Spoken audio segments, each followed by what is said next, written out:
Hi, I'm Linda Binns, the Breakthrough Energy Expert, and in the next few minutes, I'm going to share three aspects of self care that are incredibly important and yet you probably don't think about.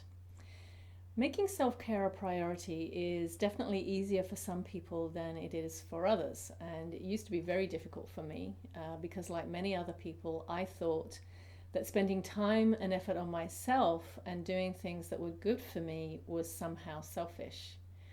I now know the opposite is true, but one thing I've learned that was really transforming for me and also the people I work with is that self care isn't just about doing something nice for yourself, like getting a massage, reading a book, or taking time to exercise. What I learned is that with every day, with everything we do, we have the opportunity to either choose self care or the opposite. For example, are you a perfectionist?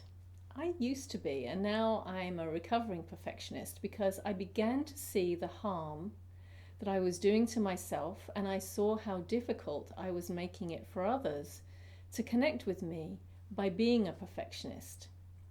Now, of course, there are times when perfectionism might actually be a good thing. For example, if I'm about to have surgery, I'd really like it if the surgeon operating on me was something of a perfectionist. If someone is doing work for me, I do like them to have perfectionist tendencies because I want them to do a really good job for me. And if you do work that requires a lot of fine, intricate detail, then being a perfectionist can definitely be a good thing.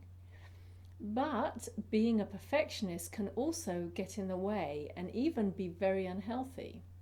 For example, perfectionists often don't just have high standards, they can have unrealistic expectations and standards. According to research, perfectionistic tendencies have been linked to things like depression and anxiety, social anxiety disorders, obsessive compulsive disorder, chronic fatigue syndrome, eating disorders, and much more. So perhaps there's a healthy version of perfectionism, which is about having high standards, motivation, and discipline, and wanting to do a good job.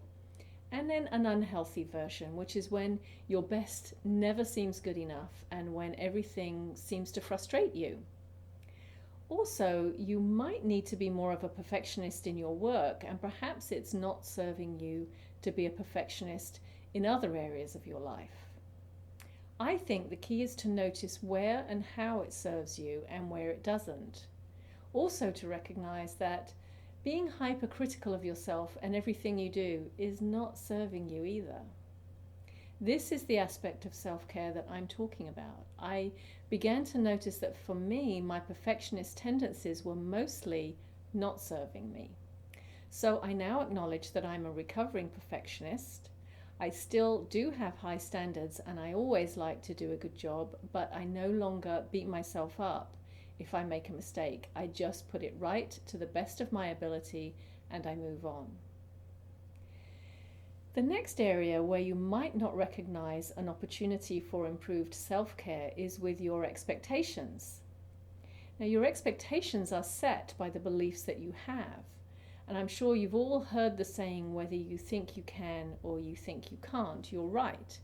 So it's true that your expectations, your beliefs can shape your reality. And just like most things, expectations can be helpful or not helpful. So it's important to be aware of the expectations you have and how they're serving you. You may have some unhelpful expectations that you're not aware of, and they can make life unnecessarily difficult. It's particularly important for those of us who are empathic and or highly sensitive to be aware of and pay attention to our expectations, because we tend to have extremely high and often unrealistically high expectations, not only of ourselves but also of others.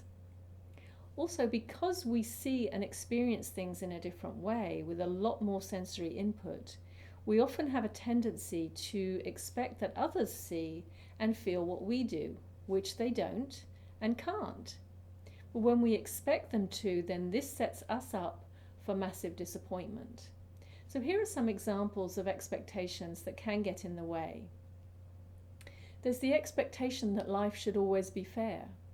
Well, it would be nice if this were true. Unfortunately, things often happen that are not fair.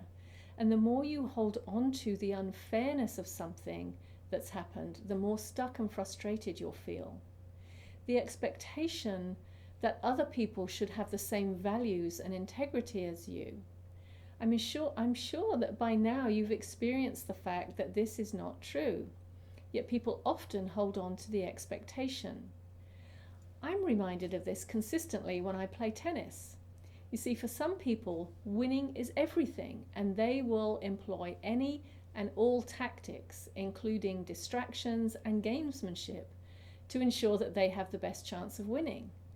Now, this doesn't feel right to me, but do those people care what I think? I can tell you they don't. So if I hold on to this expectation, the only person who is affected is me. Then there's the expectation that other people should have the same level of empathy and caring as you. Well, they won't, and in many cases they can't. If you're an empath, the majority of people can never understand and feel the same way you do. So holding on to this expectation will not only continue to disappoint and upset or frustrate you, but it will also affect many of your relationships. Then there's the expectation that you can help everyone or change someone. The truth is, not everybody wants to be helped, and it's not your responsibility to take on the problems of others. If someone doesn't want to change or doesn't see that they need to change, then nothing you say or do will persuade them otherwise. If someone does come to you because they have a problem and they need help, you can support and guide them through it, but the change has to come from within them. There is only one person you can change, and that, of course, is you. I know from experience that holding on to this expectation will leave you feeling exhausted. So these are just some of the expectations that can get in the way. And keep in mind that highly sensitive and empathic people often have many other unrealistic expectations as well, such as that other people should understand you, people should automatically know and respect your boundaries, or that you should try to fit in and be like everyone else. As with everything, it comes down to awareness. The more aware you become of your expectations, the more you'll be able to see whether they're supporting you or standing in your way. Can you see how awareness of your expectations will contribute to caring for yourself? And the final aspect of self-care I want to cover here is being aware of your intentions and thoughts behind what you're doing, or as I like to say, the energy behind what you do. For example, when you do something out of fear or guilt, then the outcome is not likely to be what you want, and you certainly won't feel good while you're doing it. It's also much more likely that you'll experience struggle. Instead, you could ask yourself, what would be the most loving thing to do? What would be the best decision I could make for me? What would be the most loving way to approach this?